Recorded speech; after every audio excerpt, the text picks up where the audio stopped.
भाइयों बहनों, praise the Lord. सभी को यीशु सहाय जय मसीह की। हर एक उन भाषा में हम प्रभु के दासों का, प्रभु के सेवकों का, जो हमारे मैसेज को देखने वाले, सुनने वाले हैं और अपनी समझ का सहारा नहीं वरन प्रभु की समझ के अनुसार चलने वाले हैं, पवित्र आत्मा और वचन के द्वारा परमेश्वर को स्तुति देने वाले हैं, हम सबों का हार्दिक अभिनंदन करते हैं। आज के इस वीडियो में मैं भाई आशीष के साथ उपस्थित हुआ हूँ प्रभु की अगुवाई में कि एक विषय है जिसके बारे में लोग हमसे पूछ रहे हैं कि उसके बारे में वीडियो बनाइए, और वो विषय है आत्मिक मलयुद्ध। तो आत्मिक मलयुद्ध हम लोग जानते हैं आत्मिक मलयुद्ध क्या होता है। हम लोग जीवन में चलते हैं और क्योंकि हम लोग मसीही हैं, विश्वासी हैं, हम लोग सेक्रीफाइस वाला जीवन जीते हैं, त्याग बलिदान, जो यीशु मसीह हमारे लिए एक मिसाल है परमेश्वर की ओर से अब्राहम के सारे संतानों के लिए, जिसने अब्राहम के संतानों को बचाने के लिए अपना पुत्र का बलिदान दिया पापों की क्षमा के लिए।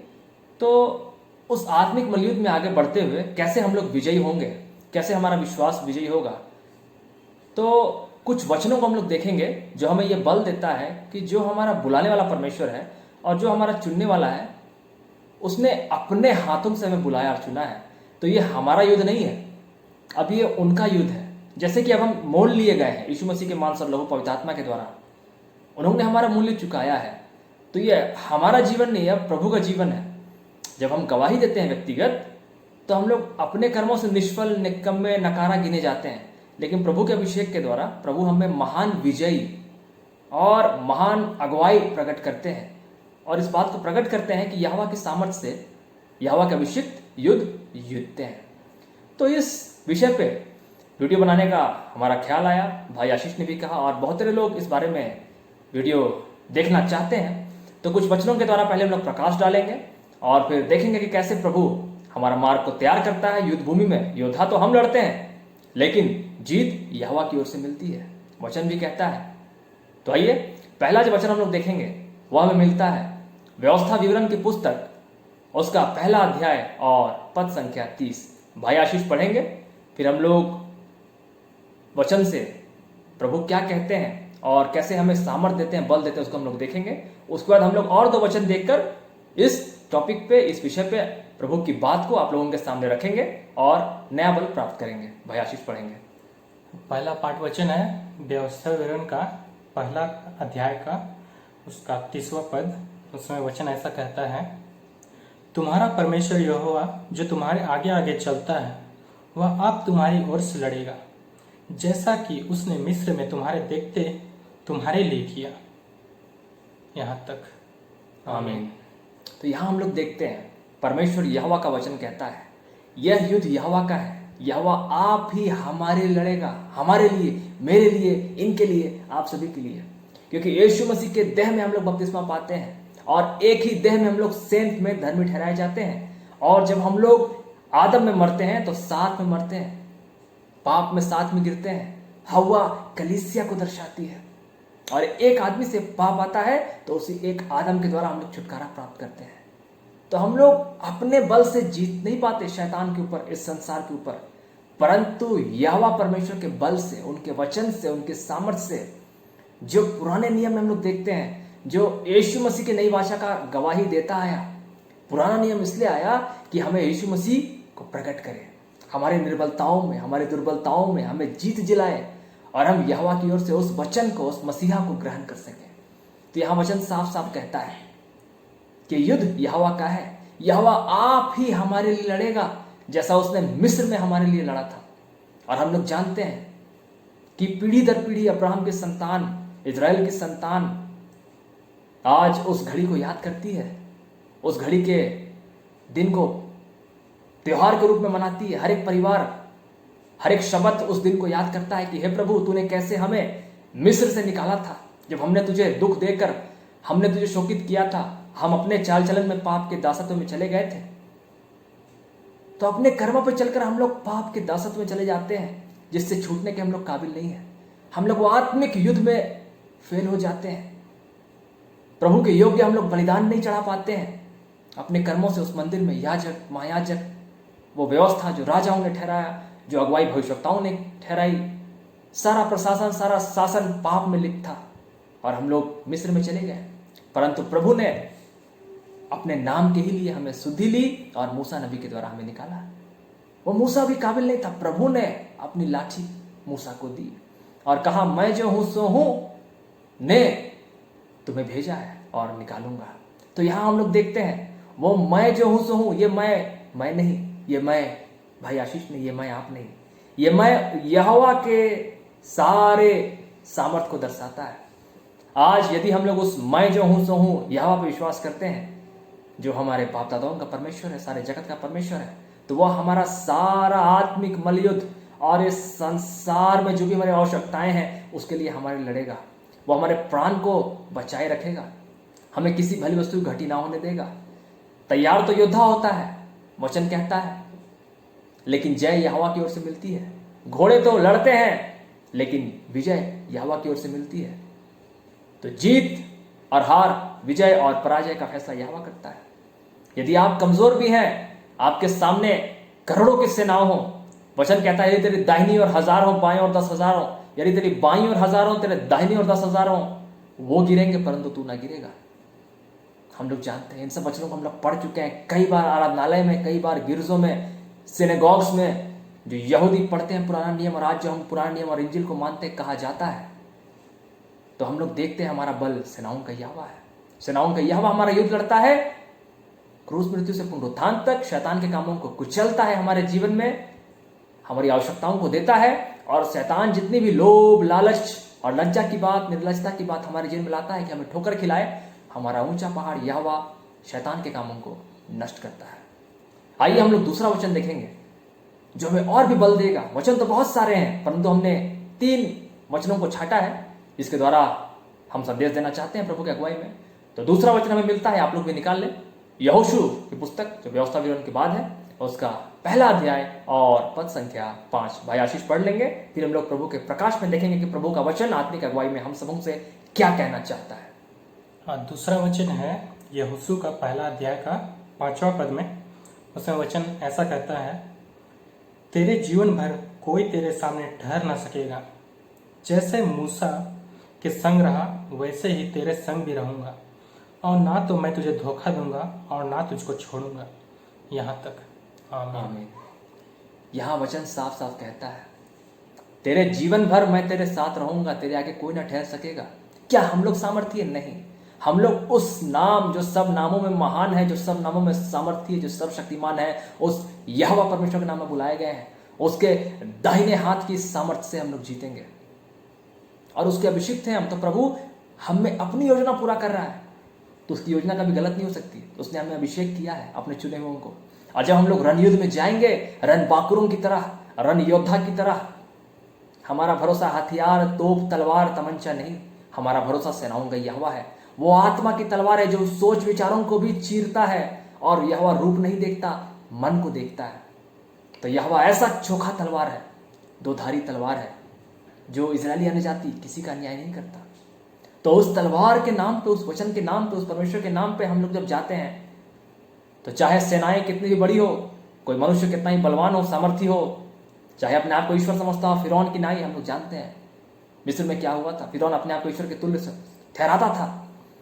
मूसा के द्वारा प्रभु ने 10 वार्निंग, 10 विपत्तियां डाली, चिन्ह चमत्कार प्रकट किए, परंतु मूसा ने उन जादूगरों के द्वारा, जो शैतान की शिक्षा है, आत्म कर्म, जो ब्लैक मैजिक, इन सब शिक्षाओं से वो लोग ईश्वर के कर्मों से अपने आप को बढ़कर ठहराते थे। और हम लोग जानते हैं कि शैतान इन सब के पीछे है, जो एक गिराया हुआ और अपने पद पे स्थिर ना रहने वाला स्वर्गदूत निकला, जो सारे जगत का भार मानने वाला निकला, अपने जाति भाइयों पर दोष लगाने निकला और स्वर्ग से निकाल दिया गया, और आज हम पर दोष लगाता है। क्योंकि प्रभु ने आज हम पापी पर ऐसी बड़ी दया की है कि हमें स्वर्ग राज्य को बुलाता है, बस हमें क्या करना है, शैतान को कुचलना है। तो शैतान ये देख नहीं पा रहा है कि उसे गिरा दिया गया है और हम उससे ऊंचा स्थान प्राप्त कर रहे हैं, और प्रभु ऐसा करके प्रकट करता है जगत पर कि प्रभु ने अभिमानियों का विरोध किया है, उनको फटक डाला है, जो आपश्चातापी हैं, जो दया करने के बाद भी कुटिलता नहीं छोड़ते। परंतु जो लोग जीवन की कीमत को समझे, जीवन के मूल्य को समझे, पश्चाताप करें, उस भले बुरे के कार्यों को जाने, उसके फल को देखें, उसकी बुराइयों और अच्छाइयों को समझें और अपने आप को दीन करें, पश्चाताप करें, और परमेश्वर के सामर्थ्य से, वचन यहोवा की सहायता से, पवित्र आत्मा के द्वारा शैतान को कुचले, प्रभु उन लोगों को शिरोमणि करता है स्वर्ग राज्य में। इसलिए यह धरती प्रभु ने बनाया, हम लोग जानते हैं। तो यहां हम लोग देखते हैं, यदि हम लोग प्रभु के द्वारा चलाए चल रहे हैं, तो शैतान की ओर से जो भी रास्ते में बाधाएं डाली जा रही है, शैतान भी किसी मनुष्य के द्वारा ही अगुवाई करेगा बाधा डालने के लिए। यदि प्रभु अपने लोगों को चुनता है अंधकार में खोए लोगों की अगुवाई करने के लिए, तो प्रभु भी जैसा चुनता है वैसा शैतान भी अगुवाई करता है उन दुष्ट लोगों को जिनको वो चुनता है, जिनको प्रभु अधिकार देता है कि शैतान इस्तेमाल करे, जो आपस शताब्दी हैं, जिनका नाम जिनकी पुस्तक में नहीं है। तो यदि हम लोग प्रभु के सामर्थ्य से कोई फोर्स, कोई सेना, कोई मनुष्य, कोई भुजबल, कोई तीर, कोई तलवार, कोई तमंचा, कोई बारूद, कोई गोला, कोई गोली हमारे आगे नहीं टिक सकती है। सेनाओं का यहोवा हमारा बल है। बीता कल में हमसे गलतियां हुई, लेकिन उसके लिए भी हमारा प्रभु सामर्थी है उसको सुधारने के लिए। आज का दिन प्रभु ने बनाया है, आज भी हमसे गलतियां होती हैं, लेकिन प्रभु कहता है यदि तेरा बैरी, यदि तेरा अपना भी 7 बार गलती करे, 7 बार नहीं माफ कर, शब्द का परमेश्वर को याद करके, अगर इतना ही मानता है तो 7 का 70 गुना माफ कर। तो जब प्रभु परमेश्वर एक आम इंसान को 7 का 70 गुना माफ करने को कहते हैं, चाहे बैरी हो चाहे अपना गाल आगे बढ़ाने को कहते हैं, तो हमें क्यों ना माफ करेगा। वो आज के लिए भी हमारा युद्ध लड़ेगा और आने वाला कल की चिंता भी मत कीजिए। हाँ, हमारे कर्म में कमी है, प्रभु को सौंपिए, प्रभु हमारे कर्म में अगुवाई कीजिए, हमारे विश्वास में अगुवाई कीजिए, वो अगुवाई करेंगे। तो बीते कल में जो गलतियां हमसे हो गई हैं उसके लिए भी प्रभु हमारा युद्ध लड़ेंगे कि हमारा आज अच्छा हो। और आज जो हमसे कमियां रह गई हैं, लेकिन आज प्रभु हमारे साथ है, उसके लिए भी वो हमारे लिए तैयारी करेंगे कि हमारा कल अच्छा हो, कि शैतान के हर एक जलते तीर को प्रभु अपने वचन की सामर्थ्य, चाहे बीते कल की बात हो, शैतान बीते बातों की हथियार लेकर आए, चाहे आज कोई हथियार लेकर आए, चाहे कल कोई नया हथियार बनाए, कोई भी हथियार यहोवा के अभिषिक्त के आगे नहीं टिकेगी। तो हर एक जो मसीह भाई बहन है वो अपने अंदर से डर को निकाल दे कि हमारा युद्ध कौन लड़ेगा, हमें नौकरी कहां से मिलेगी, हमारे लिए स्वास्थ्य कहां से बंदोबस्त होगा, मेरी माता का इलाज कहां से होगा, मेरे पापा का स्वास्थ्य कैसे ठीक होगा, मेरे भाई बहन का क्या होगा, हमारे विवाह का क्या होगा। यदि हम कर्म नहीं करेंगे तो कुछ नहीं मिलेगा। लेकिन आप विश्वास से प्रार्थना कीजिए, प्रभु को कहिए, प्रभु आप मेरे जीवन में आइए, काम कीजिए, आप मेरा युद्ध लड़िए, यहोवा करेगा, क्योंकि वो जीवित परमेश्वर है और वो करना चाहता है। उसने ये काम इसलिए किया है। आज हम लोग जो पवित्र शास्त्र पढ़ते हैं उसमें पुराने नियम में, उसमें भी हम निर्बल दुर्बल थे, इजरायलियों के समान, अन्यजातियों के समान, दोनों तरफ के हम लोग युद्ध को देखते हैं। लेकिन प्रभु उनको तैयारी कराता है इजरायलियों को और विजय दिलाता है। लेकिन प्रभु अन्यजातियों का भी न्याय नहीं करता। जहां इजरायली गलत होते हैं प्रभु उनको गुलामी में भेजता है कि अपने पापों का फल वो भोगे। परंतु जब प्रभु इजरायलियों को निकाले अन्यजातियों के सामने, तो वो जो झूठे कथा कहानियों में मन लगाए हुए थे, झूठे गुरु शिक्षक स्वामियों में, वो लोग जब यहोवा को उद्धार को देखें तो वो लोग भी सच्चे परमेश्वर को जाने कि यहोवा ही युद्ध लड़ता है। और ऐसा करके प्रभु इजरायलियों और अन्यजातियों हर एक की आत्माओं को जीतता है, बुलाहट देता है। तो आइए जो तीसरा वचन हम लोग देखेंगे वो हमें और भी बल देगा, और वो हमें मिलता है यशायाह की पुस्तक अध्याय 54 यशायाह चैप्टर 54 और पद संख्या 17 भाई आशीष पढ़ेंगे और उसमें हम लोग देखेंगे प्रभु में और नया बल प्राप्त करेंगे और सामर्थ्य के साथ अपने जीवन को आगे जिएंगे। डरेंगे नहीं घबराएंगे, परमेश्वर का ही भय मानेंगे। भाई आशीष पढ़िए। और हम लोग तीसरा वचन देखेंगे जो लिखा हुआ है यशायाह के पुस्तक में, उसका 54 अध्याय उसका 17वां पद में।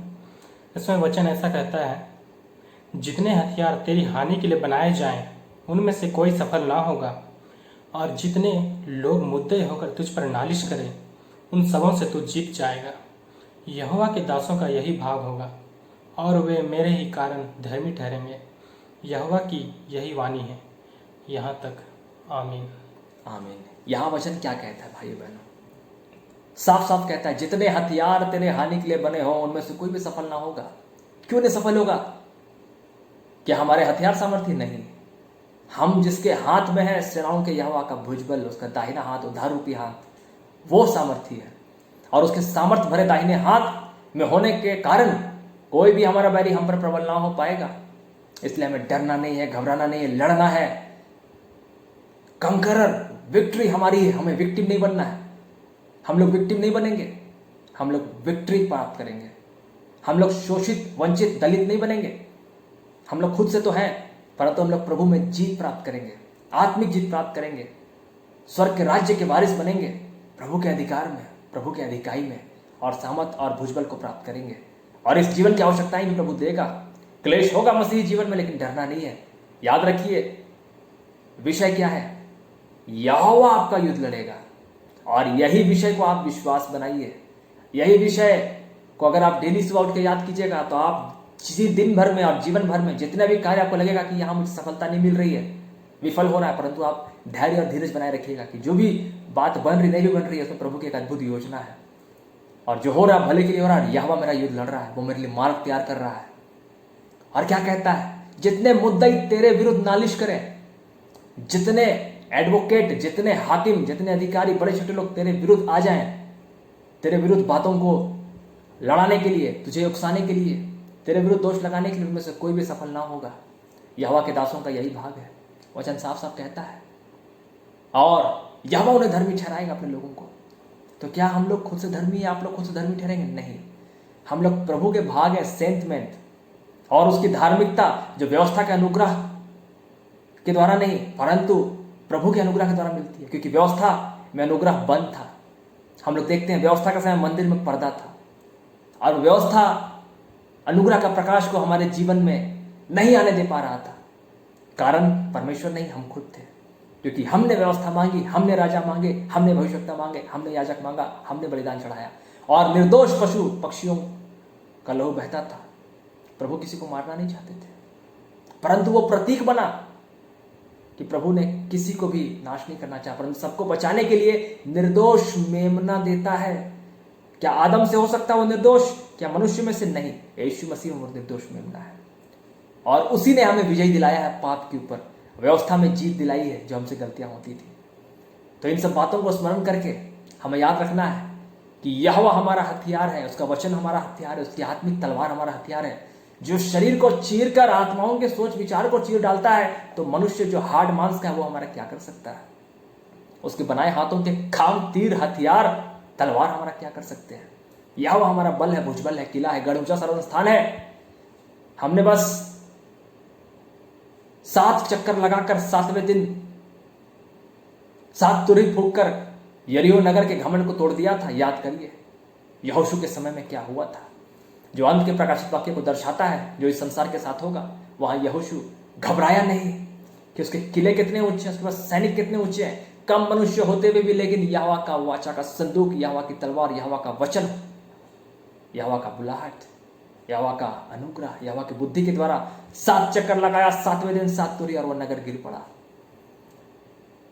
जितने हथियार हमारे विरुद्ध हैं, चाहे वो कितने भी सामर्थी हो, जितने भी घमंडी हो, कितने भी बल से भरे हुए हो, उनमें कितने भी घातकता हो, लेकिन हमारा जो हथियार है सेनाओं का, यहोवा का वचन, उसके सामने कुछ भी नहीं है। इसलिए स्मरण रखिए, प्रभु का वचन कहता है, उनसे मत डरो जो शरीर को नष्ट कर सकते हैं, उसी से डरो जो शरीर और आत्मा दोनों को नरक में ले जाकर नष्ट कर सकता है। यहां हम लोग युद्ध में यदि मरते भी हैं तो हम लोग हारे नहीं, हम लोग शहीद हुए, बलिदान हुए प्रभु यीशु मसीह के नाम पे। यहूदियों ने समझा वो झूठा मसीहा था, मर गया। क्या वो मर गया? नहीं। वचन क्या कहता है कि अन्य जातियों के उद्धार के लिए मरा, कि जिसको उन्होंने ठुकराया कर्मों से ईश्वर को, उसको अन्य जातियों ने पा लिया। तो हमारा युद्ध यहोवा लड़ता है।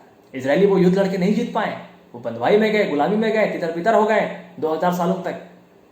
लेकिन आज हम प्रभु के द्वारा जीवित हैं, और यदि जीते हैं, मरते हैं, प्रभु के सामर्थ्य में हम कुछ भी नहीं खोते हैं, विजय प्राप्त होते हैं। तो हर एक सुनने वाला इस मैसेज के द्वारा बहुतायत की आशीष को रिसीव करे, ब्लेसिंग को रिसीव करे, और अपने परिवार से इस मैसेज को सुने और उनके साथ शेयर करें, और हमारे वीडियोस देखते रहिए। अगर आपको अच्छा लगे तो लाइक करते रहिए, इससे हमें प्रोत्साहन मिलता है, और औरों को शेयर करते रहिए। और भी भाई बहन जो हमें नहीं जानते हैं, आपको नहीं जानते हैं, हमारी पहचान के निमित्त नहीं, आपके नाम के निमित्त नहीं, प्रभु के नाम, प्रभु की मिनिस्ट्री के नाम के निमित्त, all glory to the lord के निमित्त मैसेज को बहुतायत के लोगों के साथ शेयर करें, बहुतायत की आशीष को प्राप्त करें, और बहुतायत की आशीष के सहभागी बने औरों को बांटकर। आमीन।